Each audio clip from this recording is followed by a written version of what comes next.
Where did God come from? You live in the material universe, which is made from energies that vibrate within a certain spectrum. Your physical senses can only detect the lowest range of this spectrum, namely the matter or physical universe. Your conscious mind, conscious self, has the capacity to tune into and experience higher levels than what can be detected by the senses. Above this physical spectrum is the emotional energies. Above that, the mental, and above that, the identity level. As you go beyond the 4 levels of the material universe, you reach the lowest level of the spiritual realm. In this realm, there is a large number of spiritual beings. Some of these are beings who created the material universe, including planet Earth. A common name for these is Elohim, a plural name for God used in the Old Testament. Some of the spiritual beings have descended into physical embodiment but have now ascended back to the spiritual realm. When you balance all karma, resolve all false beliefs by putting on the mind of Christ, and fulfill your original reason for coming to Earth, you too can become an ascended being or an ascended master. After you ascend, you become a spiritual or an immortal being, meaning that you do not have to come back into embodiment on Earth. You then have 2 options. You can choose to continue your personal growth and rise up through the various levels of the spiritual realm until you reach the very highest level of consciousness, normally called God consciousness. Jesus said, "Ye are gods." John 10:34. Because you have the potential to reach the full God consciousness. Your second option is to temporarily set aside your own growth and to serve to help those on Earth who have not yet ascended.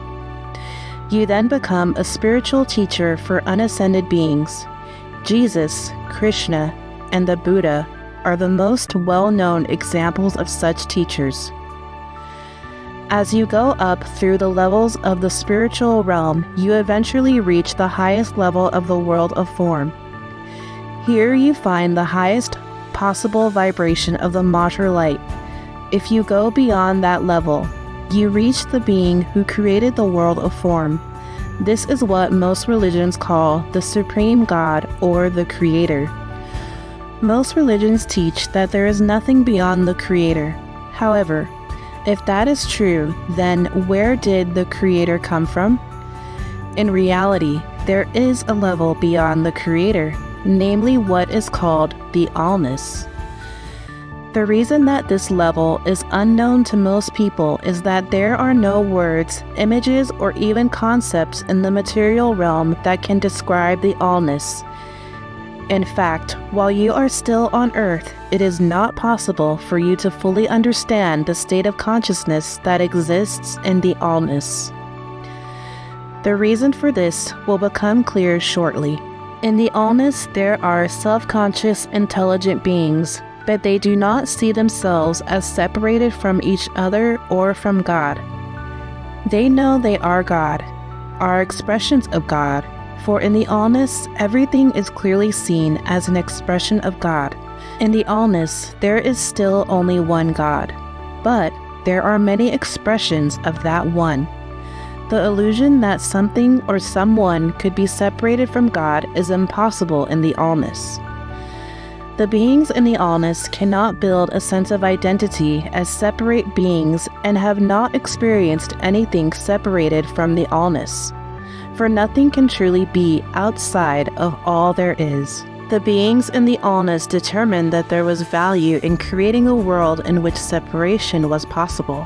Thus, an individual being could start out with a very limited sense of identity as a separate being. It could then grow in self-awareness until it reached the consciousness of the Allness. This being could then enter the Allness with an awareness of what it was like to feel separated from the Allness, thereby having a greater appreciation for the Allness. The being who created the world of form in which you live was once one of the beings in the Allness. This being volunteered to temporarily set itself aside from the Allness and create out of its own being and consciousness a world that seems to be separate from the allness. In this world can exist separate forms that do not seem to be expressions of the one God.